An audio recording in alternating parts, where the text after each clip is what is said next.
All right, we're live. Good morning, good afternoon, good evening. Welcome down the security rabbit hole to yet another edition of the Down the Security Rabbit Hole podcast. This is Raf, and virtually live and in the flesh is over there, James.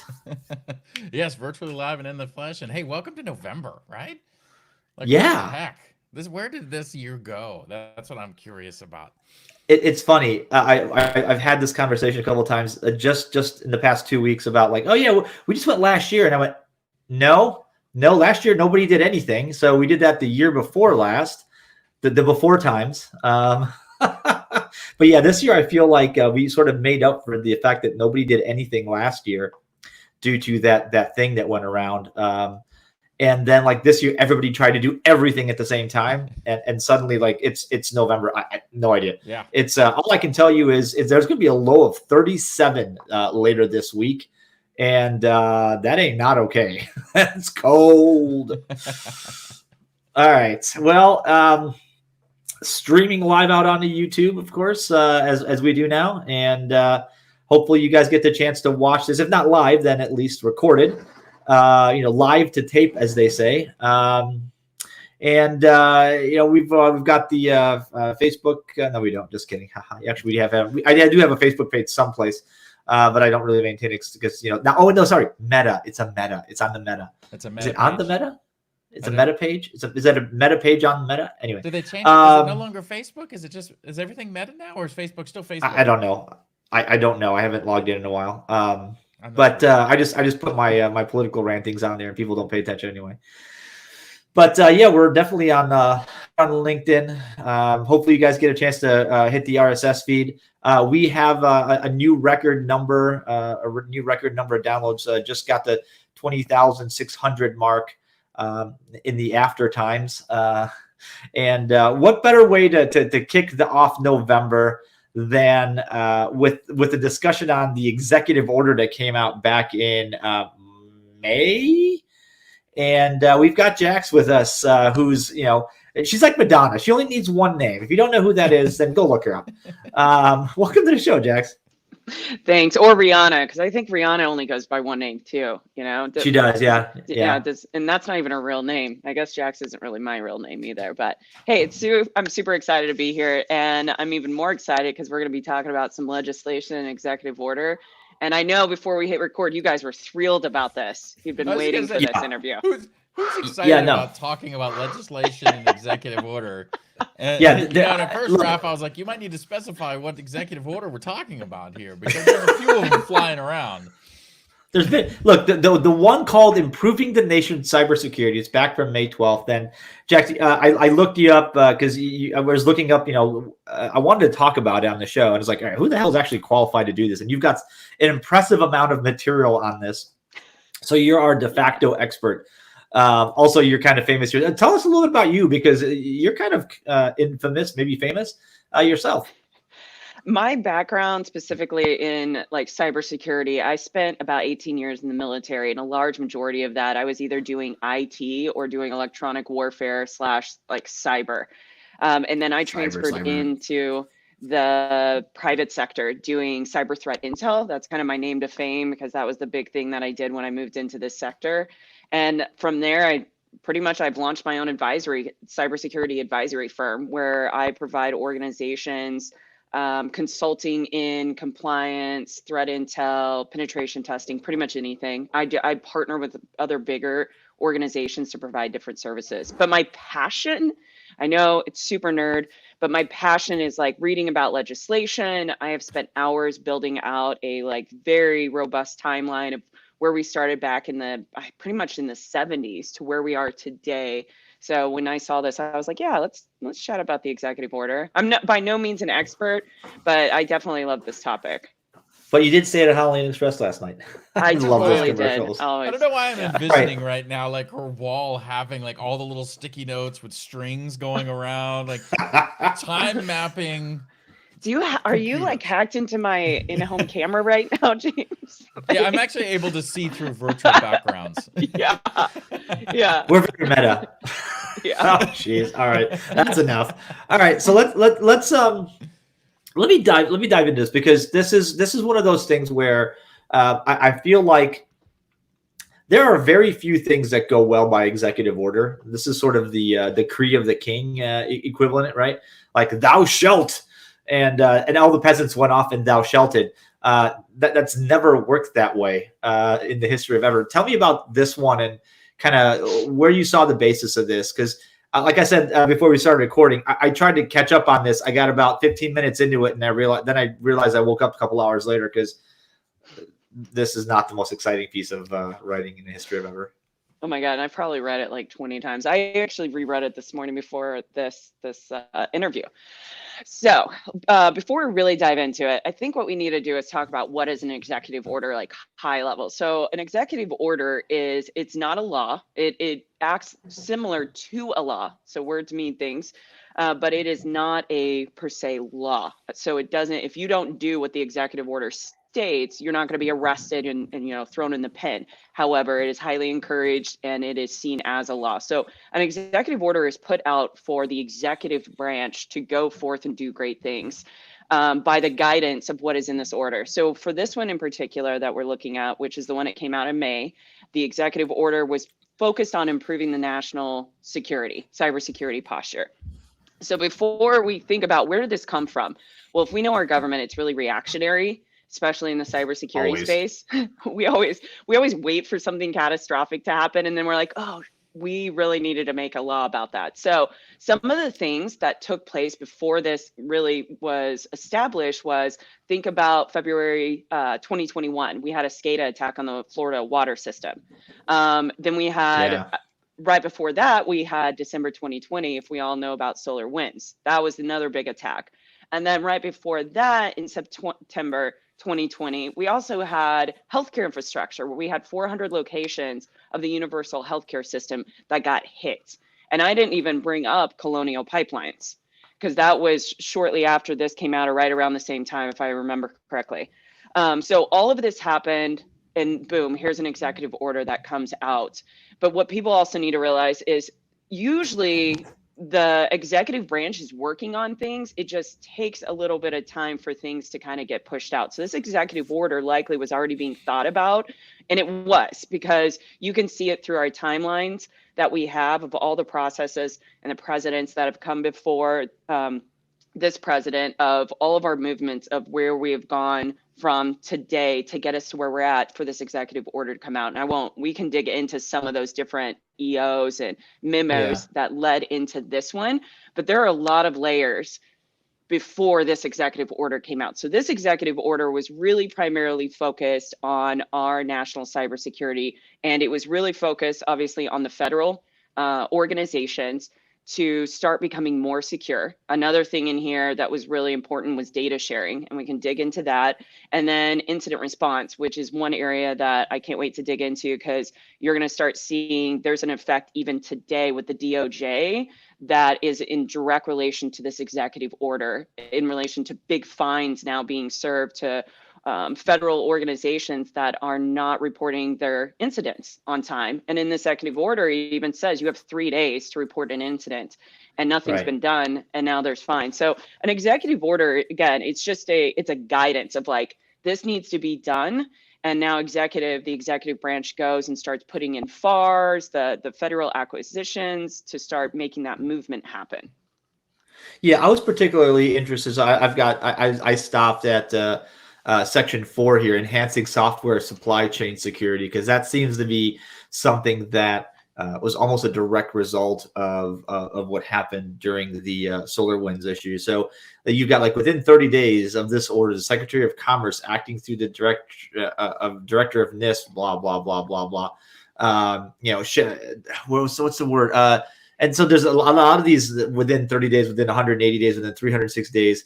So the line that's interesting in section 4 is the end of that first paragraph. Accordingly, the federal government must take the action to rapidly improve the security integrity of the software supply chain with a priority on addressing critical software. What is critical software? Critical software is what an organization is. They have to determine that. So again, executive order is only saying critical software, and then that organization, and that will be deemed by either probably NIST is going to identify what a critical software is in your organization, depending on what framework you're utilizing. So what I would see as a critical software is probably an endpoint protection that you're utilizing, or something that's going to be collecting your data and protecting your data. What does that look like? Something that would be, if damaged or if breached, could cause catastrophic effects to the organization. That is a critical piece of software. James, they have they explicitly mentioned the SBOM in here, which should be very interesting to see. Yeah. The government tried to do a software bill of materials on the billions and billions of software components they have within the government. That, Jax, I can't imagine somebody, because there's a lot in here. I mean, this is not a simple thing to try to figure out. I mean, there is just pages of things that we're going to be required to do, and usually, you know, it's interesting. They have within like a 30, 60, 90, 180, 360, 200, like everything's within, you know, within 30-day increments here. There's so much of these. There's so much of these, like, you know, establish a cyber safety review board. That's an interesting concept. Standardize the federal government's playbook for responding to vulnerabilities and incidents. I think you already hinted this one's going to be an interesting one to dig into, mainly because the way I understand it, right, and the way it appears from the outside, all these systems inside the government are sort of interconnected, right? One supports another. There's very few. These don't act like independent companies. This is just all. A lot of this is interconnected. This is all dependent on each other. All these different agencies, all these different directorates, all these different groups. How do you get one? How do you distill this down into like a checklist for somebody to go through? And then two, it's November. How far along are we? Has anything gotten done, do you think? Yeah, so really quick on the critical software for everybody listening. So if they look through this executive order, actually within it, because I just pulled up the document that I actually wrote on my Medium page, but the executive order actually states it draws in other agencies, the NSA, DHS, CIA, OMB, and the National Intelligence to define critical software. So we can say what we believe critical software is, and NIST helps define that and other frameworks. But what this executive order was saying, we need to define that a little bit further. And so that goes into what you're talking about, which is we have all of these interagencies. And so let me take a step back. So we've got all of these interagencies. Let's remove this executive order to the side for right now. And let's answer the question you have about interagencies, because this is one of the biggest issues that we have right now is we've got a lot of interagencies. Therefore, we've got a lot of siloed approaches. And with that, we have an inability to do data sharing, and it's really hard to do data sharing. And then we're interconnected. So you get into supply chain risk.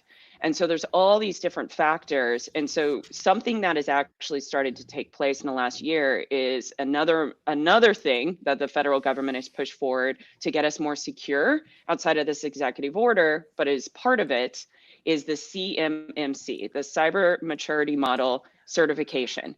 So this is something that, like you said, that will help, and it's complementary to this executive order. So when you're saying, hey, we're in November, where are we at with this? Well, the CMMC right now is getting rolled out. It is rolled out. There already are C3PAOs to start doing these assessments, 5 now, finally. And what the government is saying is they want everybody CMMC certified by 2025. I don't know if that's possible, but a lot of those things are covered in this executive order, are within that CMMC model. Multi-factor authentication, securing your data, being able to provide a breach awareness around breach and an incident, and the containment and the reporting around it. All of those things are starting to get layered into the CMMC at the different levels, because there's 5 levels of certification. So that's to answer some of your questions. That's where it's at. It's very convoluted. It's so hard to answer without getting like a whiteboard and, like James said, drawing strings and arrows and drawing it all up. But that's part of that movement, and CMMC is part of this executive order. I mean, isn't the whole, like, there's not really that much directly in the executive order though, right? I mean, the majority of this stuff, as Raf's pointing out, with the 45-day, 30-day, I mean, it's just directing agencies to go figure this stuff out. I mean, there are a couple bullet points that are specific, right, with SBOM and a couple of those, but for the most part, explicitly mentioned zero trust in here. Yeah, but it's the turn.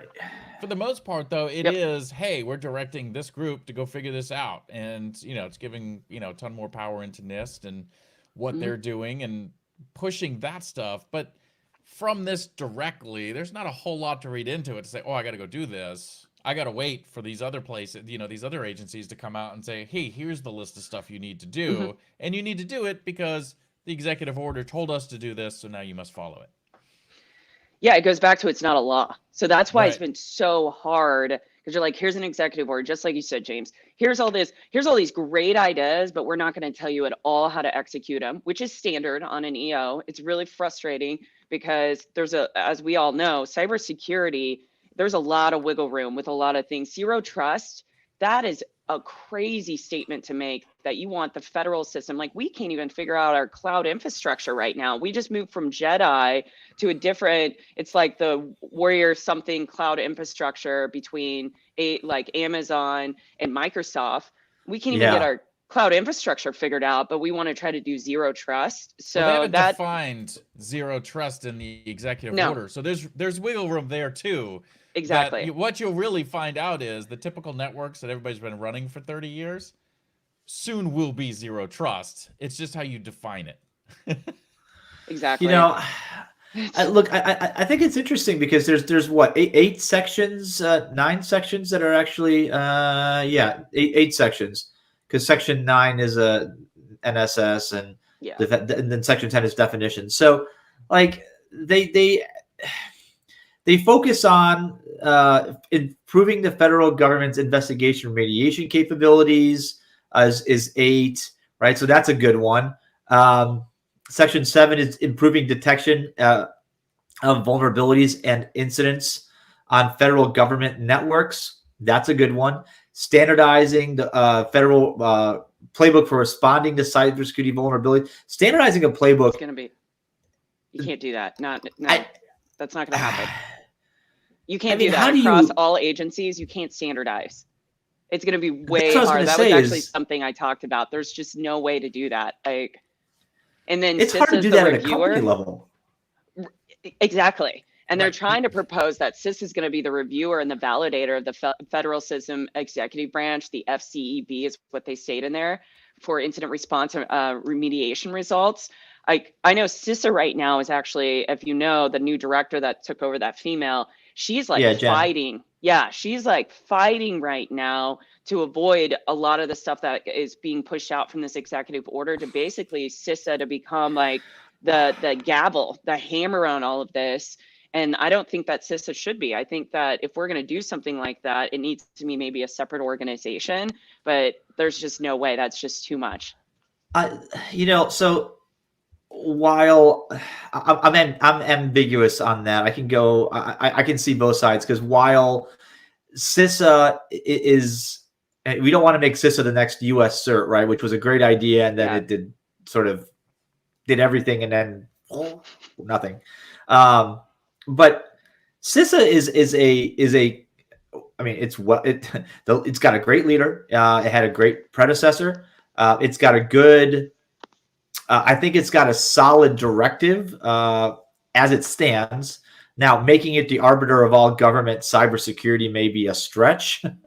But on the flip side of that, the alternative is to create another agency, right? Do we need more bureaucracy? That's what I want. That's what I'm trying to avoid, is how do we do cyber without creating more bureaucracy here? Because ultimately, every general, every colonel, every, whatever ranking, I forget I don't know the ranks very well. I apologize, guys. But all the different rankings and ratings. A friend of mine once said that everybody wants, every new person in and wants to do something different because they want to be different than their predecessor and different than their peers. And so what this is saying is no. Standardize, come up with single directions. And it'll be like, for example, establishing a cyber safety review board. That sounds like a fantastic idea. But if you do that at the agency level, my issue with this is you're asking people that don't fundamentally understand the thing to then be the review board for the thing. which brings me back to CISA, unfortunately, right? Yeah. Or some new bureaucracy. I don't know. I'm not. This is tough. I mean, is this necessary? Was it something that we needed to go get done? And is it something that requires action? Yeah, absolutely. Right. For the longest time, the government was the easy to pick on kid on the playground. Is software supply chain security a necessary thing? Absolutely. How do we get that done without taking, CMMC, which is 4 or 5 years out, and maybe we switch gears just a tiny bit because you mentioned CMMC. So this is something I've been digging into as well because I've got a day job. My customers have asked about it, right? Like, hey, can you help me with CMMC? And I started looking at it, and I looked at the April draft from last year, and even the CMMC webpage says there's an FAQ that says, when will this be enforced? And it says, well, we were expecting to enforce it in September of 2020, and that's the final word. It hasn't really an update on that I could find, and I'm thinking to myself, okay, that instills a lot of confidence. How many contracts have gone out with CMMC language being required? Okay, so that's a great question. So they just got the 3C3 PAO. So the organizations that now can conduct the assessments for the other organizations, which that had to be completed by the DIPCAC. So they now have 5. So now assessments can be done, but their goal all along was, I think my numbers, because TBI sometimes, it was either 5 or 15 were supposed to be completed and assessed by the end of this year.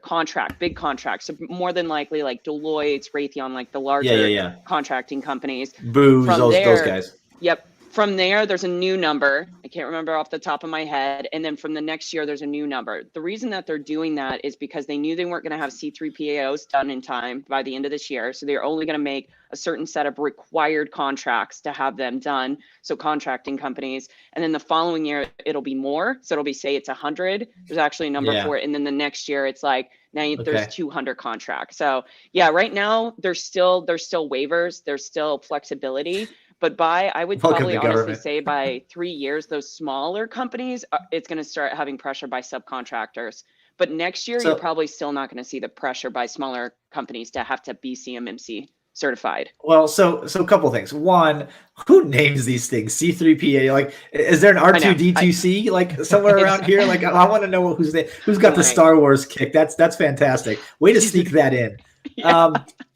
So I was talking to a couple of friends that are in and on that list that are trying to figure this out, and some of the rules around this are interesting. Like, for example, there's the confidential. So it's all around confidential, unclassified information, right? So it's not classified, but things that you know about that you don't want to necessarily release to the Chinese government or the Russians or whoever.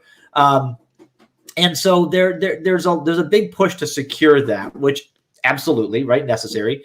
But some of the questions we've asked were like, oh, so is the data that you're collecting on a particular entity for the purpose of auditing it to be certified, is that CUI? And if I take a poll, about half the people say, yep, absolutely. The other half say, no, of course not. And then there's some that go, yeah, but maybe it depends. And like, okay, hold on. Where I want this identified.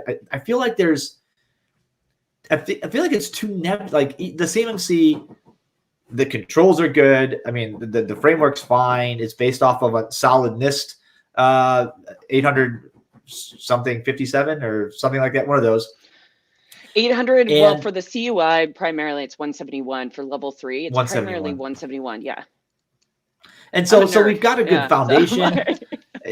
See, like all these NIST numbers, I have a cheat sheet. I don't even try to remember them. Yeah. It's 130 out of 171. And then there are 10 that are CMMC specific. So no, there's 130 total. 10 are CMMC specific. The rest, 171, is solely CUI. So it's actually controlled and classified data. So it's data that you have in a controlled environment.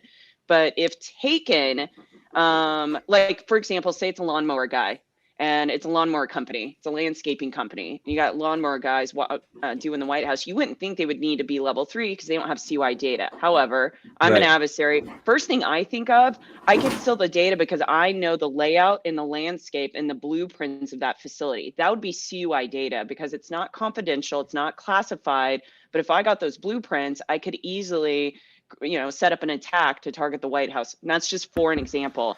So there's like 171 goes through all of that to kind of explain what is CUI. And then there are data discovery tools that organizations like mine, we come in and we do a data discovery and we identify where your CUI data is. Yep. And then we call it like a gap analysis. Basically, we come in and we identify it, but we have to work with the client. Where are your assets? Where's your information? Then our system goes out, finds it. And then we start putting in those controls depending on the level of CUI that you have. But most organizations are only going to need level 3 certification. And then the larger ones, depending on where they're at, clearances, if they have TS, are going to be 4 and 5. But the majority is going to be level 3. But oh my gosh, Ralph, what do you have to think of too? And people aren't thinking about this. There's a lot of small organizations that are not going to be able to afford $150,000 to $250,000 assessments. So that's where I'm going with this. Yeah, that's where I'm going with this. I can also, last I heard, there are 300,000 covered entities in this that work within the DIB. There was talk about, and defense industrial base, basically companies that apply for contracts, right, within Department of Defense. There's talk about expanding this, like the XO or EO, across the federal government space. That number then it's really big, really, it's huge. It's really big. But the problem is, like, the assessment is expensive. The controls. Look, I'm a service provider. This is the perfect opportunity for these smaller companies to go, I can't do this myself. I'm not even going to try. Yeah. But when you look at that sort of down market, like the companies that mow the grass, the I don't know, somebody that services the phones, your basic IT, that might be a bigger contract. But some of these smaller organizations that do business, that provide a bolt or a widget or a temporary admin or something, right? That are 5 people, 10 people, 100 people. Is this going to price them out of government contracts? Is this going to make it impossible? Or is this going to raise the cost of all these contracts? Because they're going to have to look at this and go, I got to do all this extra security now, which is, by the way, I agree, it's good. But now I'm going to raise the bar. And so in effect, those competing will have to raise their prices or get priced out of the market. Mm-hmm. And this is kind of a final point on that. I can already see somebody in DoD somewhere going, you know what? This company only makes this one bolt, and they're the only company in the world that have the blueprints for this bolt. And I need to go get them on exception because they're not going to be able to do this. It's too expensive, but I need that bolt from that company. And now in come the waiver, right? The request for what, like. Yeah. So what I think is going to happen, I think there are going to be a couple of things, but this is what I hope won't happen, but what I think will happen is the larger organizations, Deloitte, Raytheon, all of them, they're going to suck up these smaller companies. They're going to take away the competition. They're going to start monopolizing the market. And I think that this is going to happen, and the government may or may not see it. There's a few of us in the CMMC space that have already talked about that. But if that happens, think about it. Government contracting, the DIB space it's going to change completely on the way that we know it. And the little guys are going to have a hard time even working in the space because they're not going to be able to afford this assessment, or they're going to have to likely sell their soul and basically be sucked up by one of these larger organizations. And they'll say, hey, you know what? We'll secure your data for you. We'll do all of this. But you have to give us, like, you'll go out and get the contracts, but we'll do all this for you. You'll be a sub for us, but we're going to get a percentage of your work. Stuff like that. But I don't think the price of the contract is going to go up because that's all by the federal government. Why would it go up if they can still get somebody to come and do the job? You're right. To go up though. I mean, we've always heard growing up, right? The $10,000 toilets. I'm pretty sure this is already priced into most government contracts. People just don't want to tell you that. I mean, I'd be curious. I'd love to see how much the people that landscape the White House actually charge to landscape the White House. But I guarantee you, I bet you it's not the same $40 I paid. It's not the same that the guy driving around my neighborhood with his lawnmower on his trailer is charging. That's for sure, right? Like there's, but you know, I'd be curious to know, because you know, when bad things start happening in the government, they make these decisions. They tend to trickle down out, right? And so right now, oh, this is federal, and you know, I love the example of like the landscapers. What's going to happen when this comes down? It's like, yeah, no, well, no longer federal, just any place. All right, landscapers now all of a sudden don't worry about cutting grass. You're actually worried about like, what is your cybersecurity? What is all this? Like, people that are in trades that have no need for any of this stuff. You know, they have like one laptop that does everything, you know, and they're like, you need to be certified with this. And like, how long before that starts trickling down and starts affecting organizations that it shouldn't need to affect? You know, or at least at that level, right? I mean, they're obviously at a different level. Yeah. Oh, I would say 2024. That's what it really, they're going to be like 2024. You got one more year to get certified, or your contract you're on is out. And then there's going to be a mad dash. Just watch. If they don't, and then the other thing is CMMC isn't fully formalized. It is, but it isn't. A lot of people are saying that it's going to dissolve because there's just been so many issues. So who knows? Maybe in 2024, they're like, you know what, this was a really bad idea. Let's start over. And so you have all these people out of pocket for money and these assessments. So there's a lot up in the air right now of like, okay, what's going to happen? Do I think the overall process of CMMC and what we're trying to accomplish is necessary? Absolutely. We need to secure our third-party vendors in our supply chain. But I don't know if maybe this was the best approach. However, this approach has been taking place since the post 9/11 commission report, and we've been slowly moving into this to start securing our critical infrastructure, but even more so our critical data and our information. Because it was 9/11 when that was one of our big awakenings of like, hey, we really suck at data sharing, and especially with confidential information. And so we were like, we need to start doing something about it. And that's kind of how we got to where we are. Well, you know, James, between the executive order and CMMC, I feel for all these agencies and these contractors down to these, you know, single, like you said, one laptop that does everything. Like, oh my God, how am I going to do this? I feel for them. However, I'll caveat it with this. The present course is unsustainable. Like the way we've been doing things with just going, you know what? The laissez-faire version of security doesn't work. It can't continue this way. You know, there's too much at stake from a national security perspective, a competitive perspective, and so things had to change. Now, I'll be self-serving for just 1 second. Like the logo over here, right? Just for 1 second.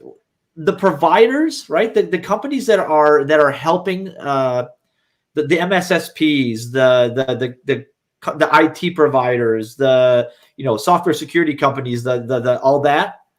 This is an opportunity to, I think, capitalize on what we've been saying for a while now, and that is cybersecurity down market, right? Past the Fortune, say 750, Fortune 1000. Really shouldn't, like, especially the cybersecurity part, shouldn't be left up to the individual because they don't have the means, they don't have the knowledge, and given the opportunity, they're going to screw it up. So maybe this is the kick in the pants the MSSPs of the world have been needing to do better and to deliver a better product, a better service. But I don't know.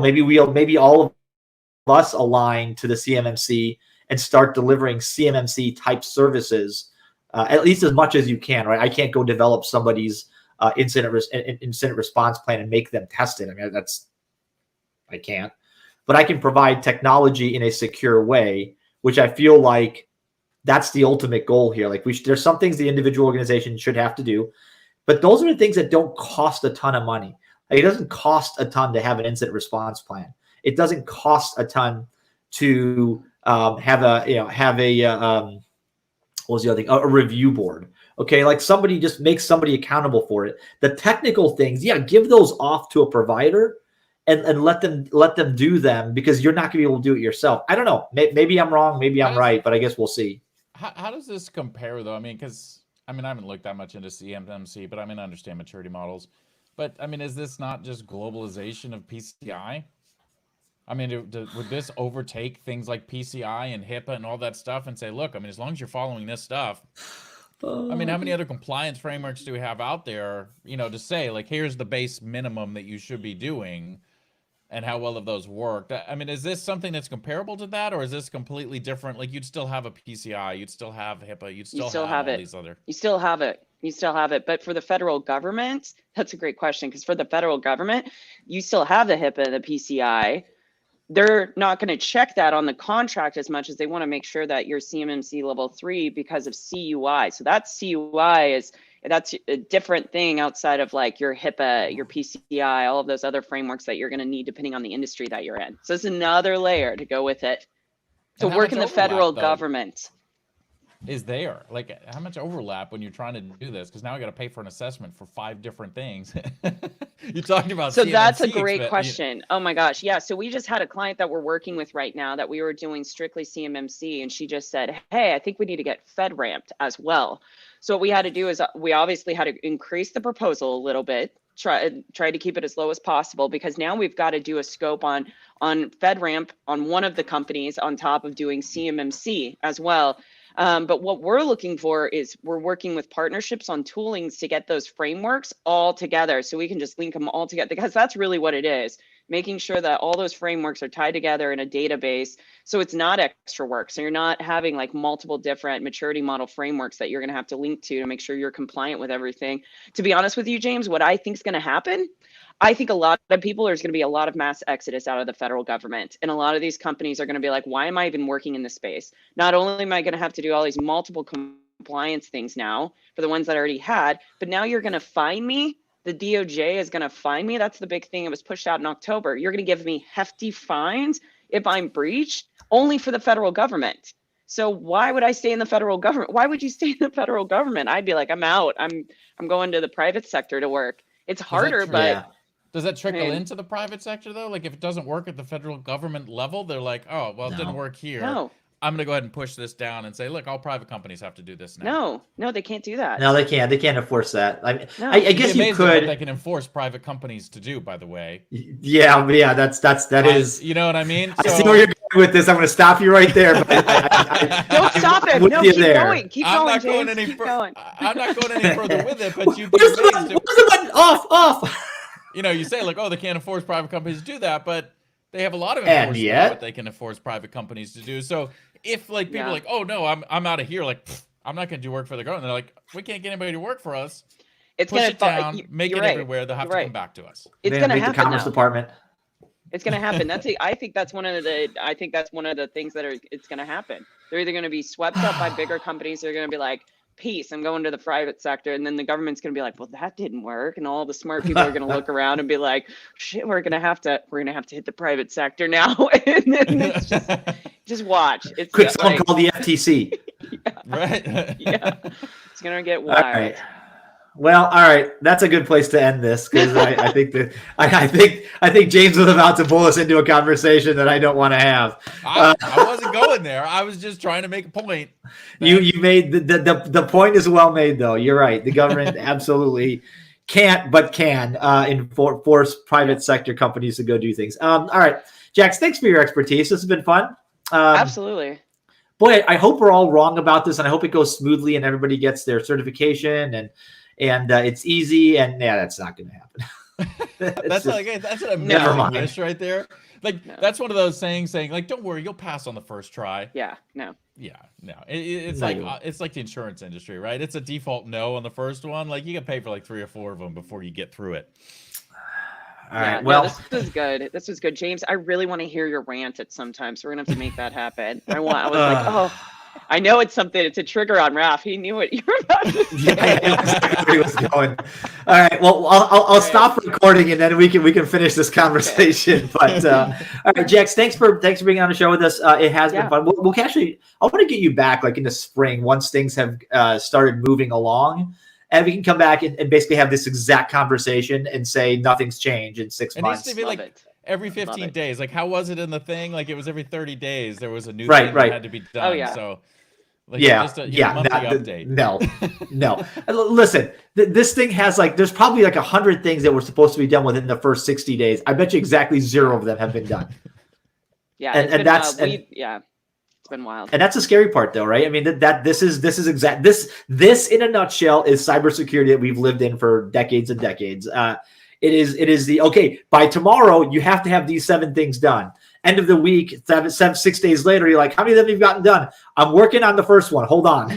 No, it's not even that, Ralph. Like 6 days later, you're like, what was that thing you were talking about? Like, oh, we're on to something else today. Yep. Right? Yeah, like, sorry, I've been busy doing work. The reaction was, oh, we got to do something. We did something. Let's move on to something else. And somebody's like, hey, what are we doing with that? Oh, yeah, I guess we said we were doing that. We'll do something with it. You know. Well, this is. I feel like this was somebody must do something, and then they went, let's do something. Congratulations, we've done something. Hopefully, it doesn't turn out to be nothing, folks. Thanks for listening. This has been episode, I don't know, whatever, something of the Down to Security Rabbit Hole podcast. Something. 400 something. It's 470 something. I'm not quite sure where we're going to fit this in, but Jax, thanks for bringing on the show. We're going to put some show notes in there. We will definitely have you back in a couple of months to talk this over and laugh some. And folks, thanks for listening. We'll catch you guys another time, another place on another.